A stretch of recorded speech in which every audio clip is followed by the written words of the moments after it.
ఓం సాయిరామ్ శ్రీమాత్రే నమః. మా బిడ్డలందరికీ నమస్కారం ఫ్రెండ్స్. ఎలా ఉన్నారండి?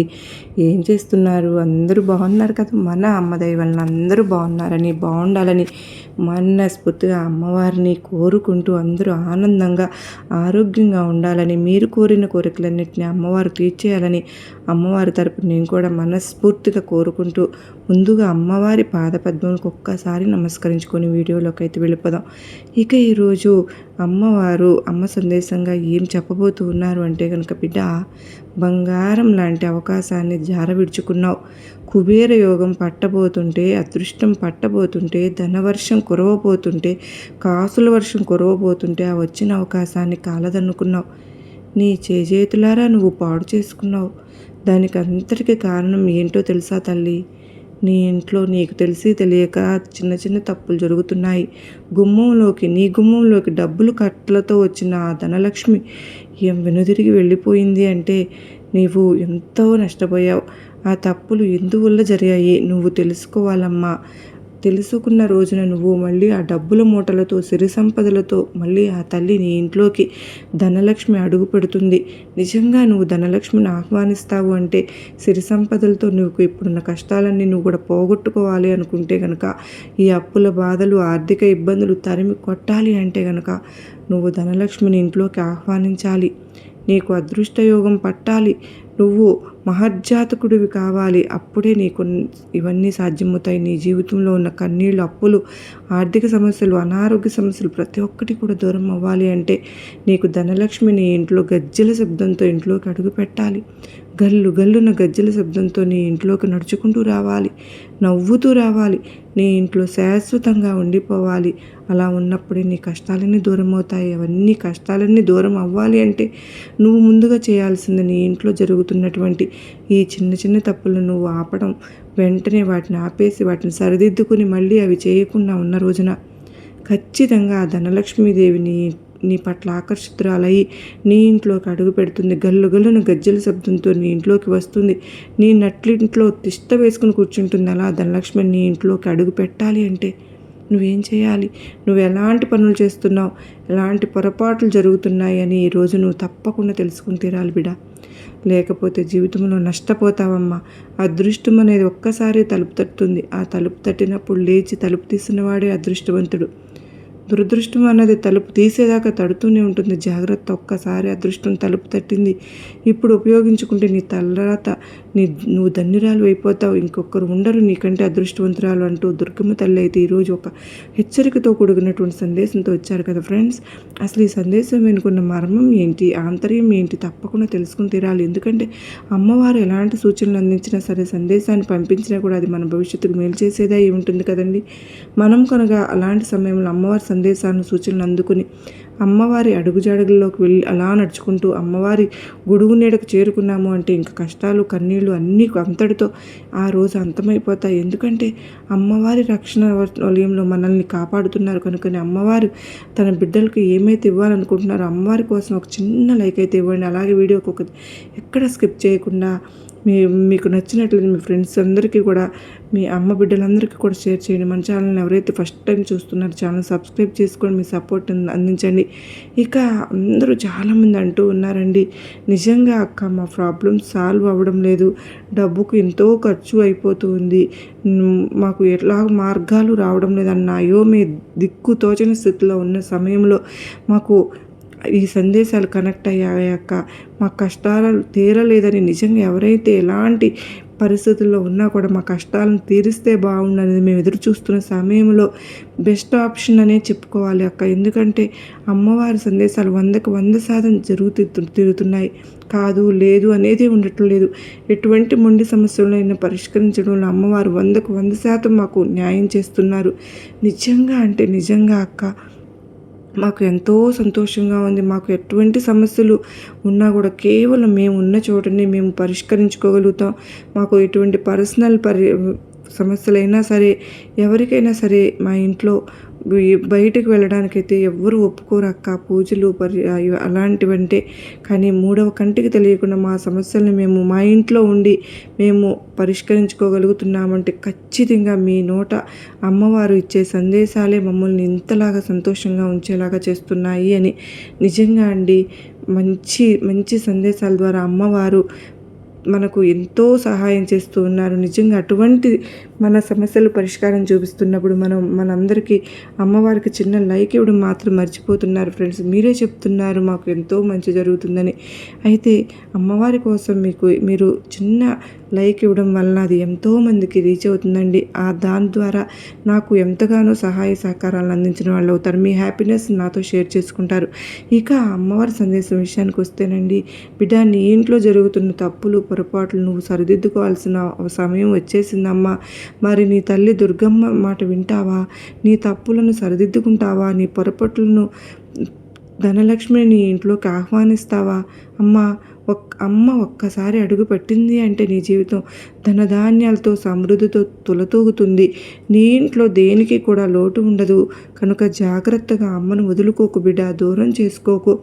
ఒకసారి వచ్చి వెళ్ళింది ఇప్పటికే నీ గుమ్మంలోకి, ఒకసారి వచ్చి వెళ్ళింది కనుకనే మళ్ళీ అవకాశం నీకు ఇచ్చింది. నీ తప్పులను దిద్దుకుంటే నీకు మళ్ళీ తన ఇంట్లోకి వెళ్తాను అంటుంది. దిద్దుకుంటావా? మరి నువ్వు చేస్తున్న తప్పులు ఏంటో తెలుసుకుంటావా? ఆ లోపు నీ గురించి కొన్ని నమ్మలేని నిజాలు ఉన్నాయి. ఆ తప్పులను కూడా నువ్వు సరిదిద్దుకోవాలి. నీ గుణగుణాల గురించి కూడా నువ్వు తెలుసుకోవాలి. ఎక్కడ ఎలా ఉంటున్నావో కూడా నువ్వు పూర్తి నీ అవగాహనను నీవు రావాలి. నీ ఇంటి మీద కూడా నువ్వు అవగాహనకు రావాలి. ఈరోజు తప్పకుండా నువ్వు తీరాల్సిందే బిడ్డ. కోటీశ్వరులు రాబోయే ముందు అతి ముఖ్యమైన సంకేతాలు కనిపిస్తాయి. అది నువ్వు ఒప్పుకోకపోయినా ఇదే నిజం. ఒక వ్యక్తికి అదృష్టం వచ్చే ముందు ఈ సంకేతాలు తప్పకుండా కనిపిస్తాయి. వాటిని కనుక నువ్వు గుర్తించావు అంటే నీ జీవితంలోకి అదృష్టం దూసుకు వస్తుందమ్మా. అయితే ఈ 3 పనులు మాత్రం ఎట్టి పరిస్థితుల్లోనూ కూడా నువ్వు చేయవద్దు బిడ్డ. అవి ఏంటి అంటే కనుక నువ్వు చేస్తే నీ జీవితంలో ఎదుగుదల అనేది ఉండదు. అలాగే ఎటువంటి పనులు చేయకూడదు. నువ్వు కోటీశ్వరులు అయ్యే ముందు నీకు ఎటువంటి సంకేతాలు సూచనలు నీకు కనిపిస్తాయి అని కూడా నేను నీకు చెప్తాను. నిజంగా నీకు ఇలాంటి సంకేతాలు కనిపించినాయా అనేది కూడా నువ్వు ఒక్కసారి ఆలోచించుకో. నువ్వు ఈ 3 పనుల్లో నువ్వు ఆ పనులు ఏమైనా చేసావా అని కూడా ఒక్కసారి నువ్వు గుర్తు తెచ్చుకో. ఒకవేళ చేసి ఉంటే ఖచ్చితంగా నువ్వు సరిదిద్దుకు తీరవలసిందే. ఇక ఒక పని మీద మనసు నిమగ్నం చేశావు అంటే ఆహారము, నిద్ర పైన శ్రద్ధ అస్సలు చూపకపోవడం వల్ల నీ ఆరోగ్యం క్రమక్రమంగా క్షీణించే అవకాశం ఉందమ్మా.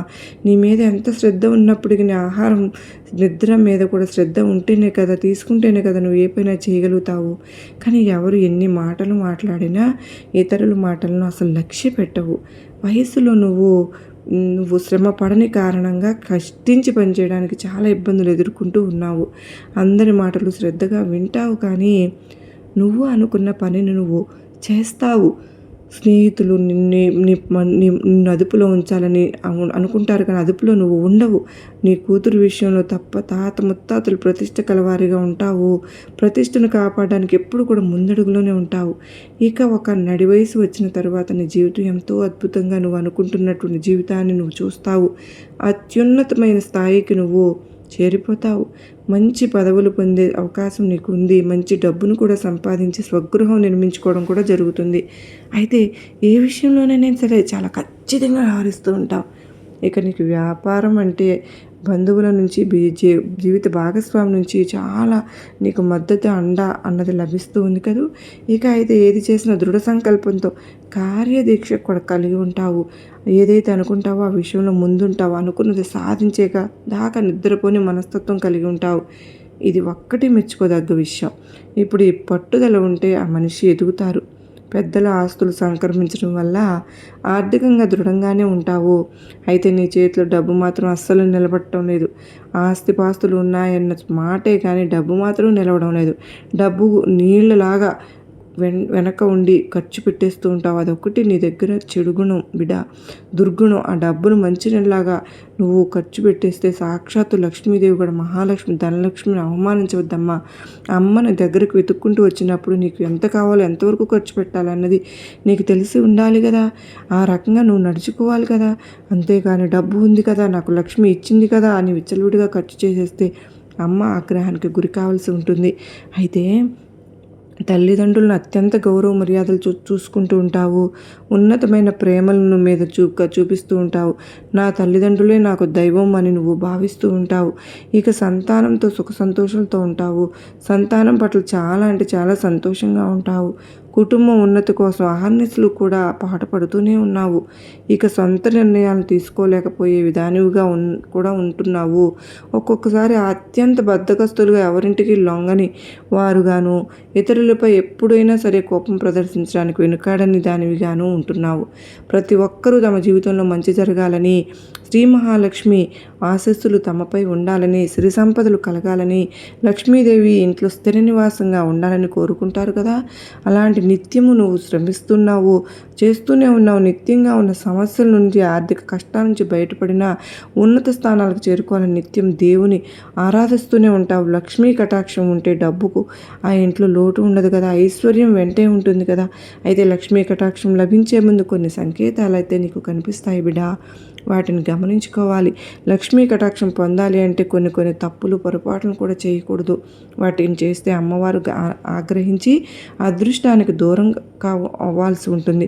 నువ్వు చేసే పనుల ఆధారంగానే లక్ష్మీదేవి సంపూర్ణ కృప నీ పైన ఉంటుంది. లక్ష్మీ కటాక్షం ఉంటేనే జీవితంలో ఆనందాలు, సంతోషాలు కదా. ఎంత కష్టపడ్డా డబ్బు నిలవకపోవడానికి కారణం ఇంట్లో చేసే పనులే. సిరి సంపదలకు అధిదేవత అయినటువంటి లక్ష్మీదేవత ధనలక్ష్మి ఆ ఇంట్లో స్థిర నివాసం ఉండాలి అంటే కొన్ని పనులు చేయకూడదు బిడ్డ. అవి చేయకు, చెప్తాను, జాగ్రత్తగా విను. అవి చేస్తే లక్ష్మీదేవి ఆగ్రహానికి గురై లక్ష్మీ కటాక్షం పొందడానికి అర్హురాలు కాకుండా పోతావు. ముఖ్యంగా నువ్వు చేయకూడని పనులు ఇప్పుడు చెప్తాను. ముఖ్యంగా లక్ష్మీ స్వరూపమైన చీపురు ఉంటుంది కదా, లక్ష్మీదేవిగా భావిస్తారు. చీపురుని కాలుతో తన్నడము, తొక్కడము, ఇంటిని శుభ్రపరిచే చీపురుని పవిత్రంగా భావించాలమ్మా. చీపురుని ప్రత్యేకంగా ఒక ప్రదేశంలో ఉంచాలి. నీ ఇంట్లో ఏంటంటే ఒక చోట నిలబెట్టి ఉంచకూడదు. ఇలా చేస్తే అప్పులు పెరిగిపోతాయి. శనిదేవునికి ఆహ్వానం పలికినట్లే అవుతుంది. ఇంటికి వచ్చే అతిథులు ఆ చీపురుని చూడకూడదు. వారి కంట పడకుండా జాగ్రత్తగా ఉంచాలి. చీపురుని ఇంట్లో మంచాల కింద, కుర్చీల కింద ఇలా అస్సలు పెట్టకూడదు. ఇలా పెడితే ఇంట్లో ఎప్పటికీ కూడా డబ్బు నిలువ ఉండదు. అది గొడవలు జరుగుతూ ఉంటాయి. చీపురుకి నియమాలు ఖచ్చితంగా పాటించి తీరాలి బిడ్డ. ఒక్కసారి నీ ఇంట్లో చూడు, చీపురుని ఎక్కడ పడేస్తున్నావు, ఎలా పెడుతున్నావు. అడ్డు వస్తే కాళ్ళతో విసిరి తన్ని అంత దూరం వెళ్ళిపోతున్నావు. పిల్లలు తెలియక, నీ భర్త, నీ అత్తమామను తెలియక కాలుతో తొక్కి తన్ని వెళ్తూ ఉంటే కూడా నువ్వు చూసి వదిలేస్తున్నావు. వారిని మందలించటం లేదు, వారికి చెప్పడం లేదు. వారు తెలుసో తెలియకో చేసినప్పుడు, నీకు తెలిసినప్పుడు నువ్వు చెప్పాలి కదా. చీపురు అంటే శ్రీ మహాలక్ష్మి. అలా పొరపాటున కాలు తగిలితే కూడా మొక్కుకోవాలి, కళ్ళకు అద్దుకోవాలని చెప్పాలి. ఒకచోట జాగ్రత్తగా ఒక గౌరవ స్థానంలో పెట్టాలి. అంతేకాని ఎలా పడితే అలా ఎప్పటికీ కూడా పడవేయకూడదు. దానివల్ల నీ ఇంట్లో డబ్బు నిలవదు. అప్పుల బాధలు ఎక్కువైపోతాయి. అప్పులు తిప్పులు భరించలేకుండా అయిపోతావు బిడా. ఈ తప్పును నువ్వు సరిదిద్దుకుని తీరాల్సిందే. ఈ విషయానికి కూడా శ్రీ మహాలక్ష్మి అమ్మ కోపగించుకుని నీ ఇంటి నుంచి, నీ గుమ్మం నుంచి వెనుతిరిగి వెళ్ళిపోయిందట. ఇదొక్కటి నువ్వు గుర్తుపెట్టుకో. అలాగే ఇంట్లో నీటిని వృధాగా ఖర్చు చేయటం, నీటిని పొదుపుగా వాడుకోవాలమ్మా. నీటిని వృధా చేస్తే డబ్బులు కూడా అలాగే ఖర్చు అయిపోతూ ఉంటాయి. ఎందుకంటే మంచి నీళ్ళలో డబ్బు ఖర్చు అయిపోతాయి అంటారు కదా, విన్నావా? అది ఇందుకోసమే చెప్పారు తల్లి. ఎందుకో తెలుసా? నీటి నుంచినే మహాలక్ష్మి ఉద్భవించింది. నీటిని వృధా చేస్తే డబ్బు నిలవక కష్టాలు పడవలసి వస్తుంది. భవిష్యత్తులో ధనవంతులు కూడా పేదవారుగా మారిపోతారు. కనుక ఇప్పటి నుంచి ఇంటిలో నీటిని అనవసరంగా వాడకు, అనవసరంగా ఖర్చు పెట్టకు, అనవసరంగా చిందరవందర పారబోయవకు. ఎంత అవసరం ఉందో అంతవరకు మాత్రమే పొదుపుగా వాడుకో. నీళ్లను పొదుపుగా వాడుకోవడం నేర్చుకున్న వాళ్ళు డబ్బును కూడా పొదుపుగా వాడుకుంటారు. అనవసరంగా డబ్బు ఖర్చు పెట్టరు. అందుకు తగ్గినట్లుగా వాడుకోవాలి. శ్రీ మహావిష్ణుమూర్తి జలం నుంచి వచ్చారు, అందుకే నారాయణుడు అంటారు. లక్ష్మీదేవి కూడా నీటి నుంచే ఉద్భవించింది కనుక ఈ లక్ష్మీనారాయణులకు ఎంతో ఇష్టమైన వారికి పుట్టక కారణమైన ఆ నీటిని వృధాగా ఖర్చుగా నిజానికి లక్ష్మీనారాయణుల కృపా కటాక్షానికి దూరం అవుతున్నట్లే అని గుర్తుంచుకోవాలి. ఇక మరొక తప్పు ఏంటి అంటే ఇంట్లో ఆహారం ఉపయోగించే విధానాన్ని బట్టి కూడా శ్రీ మహాలక్ష్మి ధనలక్ష్మి కటాక్షం అనేది నీకు కలుగుతుంది తల్లి. ప్రతి వ్యక్తి తాను సంపాదించిన డబ్బులతో కడుపు నిండా తినడానికే చూస్తారు కదా. కూటి కోసమే కోటి తిప్పలు అంటారు. పొట్ట నింపుకోవడానికే 4 మెతుకుల కోసమే ఇన్ని పరుగులు అగచాట్లు అన్నీ కూడా. అయితే ఆహారాన్ని వృధా చేస్తే లక్ష్మీదేవి ఆగ్రహానికి గురి కావాల్సి వస్తుందమ్మా. ఇంట్లో నుంచి మీరు బయటకు పంపిన వాళ్ళు అవుతారు. కనుకనే ఆహారాన్ని ఉపయోగించే విషయంలో ఖచ్చితంగా జాగ్రత్తలు తీసుకోవాలి. ఎప్పుడు కూడా వృధా చేయకు. ఎందుకో తెలుసా, కష్టపడి సంపాదిస్తావు కదా, కష్టపడే తత్వాన్ని కలిగి ఉన్నావు కదా. నువ్వు సంపాదించిన దానిలో కొంత శాతమైన లేని వారికి దానం చెయ్యి. దానివల్ల లక్ష్మీ కటాక్షం ఖచ్చితంగా కలుగుతుంది. దానం చేయడం పూర్వజన్మల పాపాలు కూడా నశిస్తాయి తల్లి. ఇక గ్రహ దోషాలు కూడా తొలగిపోతాయి. పేదవారికి అన్నదానము వస్త్రదానం చేయడం వల్ల నీకే కాదమ్మా, నీ బిడ్డలకు నీ వంశానికి పుణ్యం కలుగుతుంది. లక్ష్మీదేవికి ఎర్రమందార పువ్వులు అంటే ఎంతో ఇష్టం. ఒక్కసారి ఎర్రమందార పువ్వులు చామంతి పూలతో అమ్మను కొలిచి చూడు, అమ్మ మురిసిపోతుంది. తెల్లని పుష్పాలు అంటే చాలా ఇష్టం. తెల్లని కలువ పూలతో పూజిస్తే అమ్మకు ఎంతో ఇష్టం. ఇలా నువ్వు పూజిస్తే నీకు లక్ష్మీ కటాక్షం కలుగుతుంది. ఐశ్వర్య యోగం నీకు పడుతుంది. బిడ్డ, ఎంతవరకు నువ్వు చేయకూడని పనులు ఏవో చెప్పాను, నువ్వు చేస్తున్న ఘోరమైన తప్పులు ఏంటో చెప్పాను. ఇప్పుడు అదృష్టం నీ ఇంట్లోకి వచ్చే ముందు కొన్ని సూచనలు కనిపిస్తాయి. వాటిని జాగ్రత్తగా నువ్వు గమనించుకుంటావని, ఆ సంకేతాలను ఆ సూచనలు నీకు కనిపిస్తాయని, అంటే నీ ఇంట్లోకి అదృష్టం వస్తుంది, ధనలక్ష్మి డబ్బుల మూటలతో నీ ఇంట్లోకి అడుగు పెట్టబోతుందని, అందుకే ఇలాంటి సంకేతాలను పంపించుతుందని నువ్వు అర్థం చేసుకో. ముఖ్యంగా బల్లి రాక ఇంటి గోడ మీద ఒకసారి 3 లక్షణాలు కనిపిస్తే కనుక అది ఖచ్చితంగా లక్ష్మీ కటాక్షం సంకేతం. అతి త్వరలో నీకు ఆర్థికంగా ధనయోగం కలగబోతుంది. పక్షులు గూళ్ళు నీ ఇంటి పరిసర ప్రాంతాల్లో కనిపించిన పక్షులు గూళ్ళు కట్టుకున్నట్లయితే లక్ష్మీ కటాక్షం కలుగుతుంది. చీమలు నీ ఇంటి పరిసరాల్లో నల్ల చీమలు గుంపులు గుంపులుగా కనిపిస్తే నీకు అదృష్టం పట్టబోతుంది అని నువ్వు గుర్తుపెట్టుకోవాలి. ఎర్రచీమలు కనిపిస్తే ఇంట్లో గొడవలు, డబ్బు ఖర్చులు జరుగుతాయని గుర్తుంచుకో. అదే నల్లచీమలు కనిపిస్తే ఆకస్మిక ధనం కలుగుతుందని గుర్తుపెట్టుకో. ఏదో ఒక దారిలో ఏదో ఒక వైపు నుంచి నీకు పుట్టింటి నుంచి లేదా నీ అత్తింటి నుంచి లేదా నీకు రావాల్సిన ఆస్తిపాస్తులు కానీ, నీ పూర్వీకుల దగ్గర నుంచి రావాల్సిన ఆస్తులు కానీ, ఎక్కడో ఆగిపోయిన డబ్బు కానీ, నువ్వు ఇచ్చి ఇంకా రావు అని ఆశ వదిలేసుకున్న డబ్బులు కానీ, ఎక్కడో ఒక చోట పెట్టుబడి పెట్టావు, ఆ డబ్బులు తిరిగి రావడం కానీ, ఇలా ఆకస్మిక ధనయోగం అన్నది నీకు కలుగుతుంది. అయితే కళల రూపంలో కొన్ని కూడా సూచనలు కూడా అయితే తెలుస్తాయి బిడ్డ. తులసి మొక్క చుట్టూ బల్లులు కనిపించినట్లయితే అలా కల వచ్చిందా, లేదా చేతిలో దురద పెట్టిన అలా కల వస్తే కూడా ఖచ్చితంగా అదృష్టం పవరించినట్లే అనటానికి ఒక సంకేతం. కలలో పాము కనిపిస్తే శుభసూచకం. 2 తలల పాము కనిపిస్తూ విపరీతమైన అదృష్టం నీకు కలగబోతుందని అర్థం.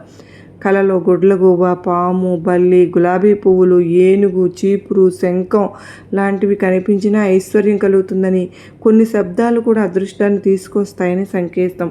కోయిల కూత వినడానికి ఎంతో వినసొంపుగా ఉంటుంది కదూ, మనసుకు ప్రశాంతంగా ఉంటుంది. కానీ కొన్ని దిశల నుంచి, కొన్ని దిక్కుల నుంచి కోయిల కూత వినిపిస్తే అశుభంగా భావించాలి బిడ్డ. ఆజ్ఞ దిశగా వస్తే నష్టానికి సూచిక. సాయంత్రం కానీ మధ్యాహ్నం కానీ వినిపిస్తూ శుభంగా పరిగణించవచ్చు. మామిడి చెట్టు పైన కోయిల కూస్తూ కనిపిస్తే అది లక్ష్మీ కటాక్షం పొందుతారని గుర్తు. గుడ్లగోబు ఎక్కడ కనిపించినా లేదా ఎదురు వచ్చిన నీ జీవితంలో ఊహించని మార్పులు చోటు చేసుకుంటాయని అర్థం. ఇక నీకు కోటీశ్వర యోగం పట్టబోతుందని, నువ్వు కోటీశ్వరురాలు కాబోతున్నావని సంకేతం. కోటీశ్వరులు కాబోయే ముందు వచ్చేటటువంటి సంకేతాలను నీ జీవితంలో కనుక ఇలాంటి సంకేతాలు నీకు కనిపించి ఉంటే ఖచ్చితంగా నీకు ఐశ్వర్యం అన్నది తొందరలోనే కలగబోతోంది.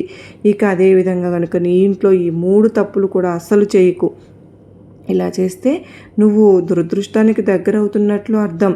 నీ ఇంట్లో నుంచి సిరి సంపదలు కానీ, ఆనందాలు కానీ, ఆరోగ్యాలు కానీ, ఏదైనా సరే అన్నీ కూడా దూరమైపోతున్నాయని నువ్వు అర్థం చేసుకోవాల్సి ఉంటుంది. కానీ బిడ్డ, నువ్వు ఇక్కడ గుర్తుంచుకోవాల్సింది ఏంటి అంటే కనుక, నువ్వు నీ ఇంట్లో చేస్తున్న ఈ తప్పులు పొరపాట్ల కారణంగా నీ కష్టాలను బాధలను చూసి నీ ఇంట్లోనికి అడుగు పెట్టాలని ఆశతో వచ్చిన ధనలక్ష్మి కూడా నీ గుమ్మంలో ఇవన్నీ చూసి కోపంతో వెనుతిరిగి వెళ్ళిపోయిందమ్మా. కానీ నువ్వు ఎప్పుడు వీటన్నిటిని సర్దిద్దుకుంటావో, చక్కదిద్దుకుంటావు, అప్పుడు నీ ఇంట్లో ఖచ్చితంగా అమ్మ వచ్చి నీ ఇంట్లోనే వస్తుంది, నీకు అదృష్టయోగం కలిగిస్తుంది. ఇలాంటి సంకేతాలు కూడా నీకు వస్తూ ఉంటే అమ్మ త్వరలోనే నీ ఇంట్లోకి అడుగు పెట్టబోతుందని అర్థం. ఆలోపు ఈ తప్పులు నువ్వు సర్దిద్దుకో. కానీ అమ్మ అనుగ్రహం నీ మీద నిండుగా ఉంది. ఎందుకంటే అమ్మ చూపు నీ మీద పడి ఉంది. నువ్వు ఇన్ని బాధలు పడుతుంటే కూడా అవి పెద్దగా కొండంత కావలసిన బాధలను కూడా ఘోరంత చేసి పక్కకు మళ్ళిస్తుంది. నీకు ఏదైనా ప్రమాదాలు జరిగినా, కింద పడినా, దెబ్బలు తగిలినా అవి పెద్దగా అవ్వకుండా చిన్నగా గీసుకోవటము, రాసుకోవడము అలా చేస్తుంది. అంటే ప్రతి ఒక్క దాంట్లో పెద్దగా నష్టపోయేవలసిన వాటిని నువ్వు అతి త్రుటిలో తప్పిపోతుంది. దీనంతటికి కారణం ఏంటో తెలుసా? శ్రీ మహాలక్ష్మి అమ్మ, ధనలక్ష్మి అమ్మవారే. మరి ఆమె చూపు ఉన్నప్పుడు, బయట నుంచి ఆమె నిన్ను చూస్తున్నప్పుడే నీ జీవితంలో ఇంత అద్భుతంగా నీ తోడు ఉంటే, నీకు సహాయం చేస్తూ నేను రక్షిస్తూ ఉంటే, ఒక్కసారి నీ ఇంట్లోకి అడుగు పెట్టిందంటే నీ జీవితాన్ని ఎలా కాపాడుతుందో చూడు, నీ చుట్టూ ఎలా తన రక్షణ వలయాన్ని ఏర్పరచుకుంటుందో చూడు. కాబట్టి జాగ్రత్త, నిర్లక్ష్యం చేయకు, అశ్రద్ధ చేయకు. నువ్వు చేస్తున్న పొరపాట్లు, తప్పులు సరిదిద్దుకుని ధనలక్ష్మీదేవికి ఆహ్వానించు. ఇంట్లోకి ఎప్పుడు కూడా అమ్మను ఆహ్వానం అందించు. నీ మేలు కోరే ఈ దుర్గమ్మ నీకు ఆశీస్సులు ఎప్పుడు ఉంటాయి బిడ్డ. ఎప్పుడు కూడా బాగుండాలనేదే ఈ తల్లి కోరిక అంటూ అమ్మవారు ఈరోజు ఒక అత్యద్భుతమైన సందేశం మన ముందుకు వచ్చారు ఫ్రెండ్స్. ఈ సందేశం మీ అందరికీ కూడా ఎంతగానో గొప్ప ధైర్యాన్ని, నమ్మకాన్ని కలిగించిందని అనుకుంటున్నాను. నచ్చింది అని అనుకున్న వారందరూ ప్రతి ఒక్కరూ కూడా చిన్న లైక్ ఇచ్చి సపోర్ట్ చేయండి. మీకు అద్భుతమైన సందేశంతో మరలా అమ్మవారి సందేశంతో ఉంటాను. మరి మీ అందరినీ కలుసుకున్నంత వరకు అందరికీ నమస్కారం అండి. శ్రీమాత్రే నమః. సర్వే జన సుఖినో భవంతు. లోకా సమస్త సుఖినో భవంతు. జై జై సాయిరామ్.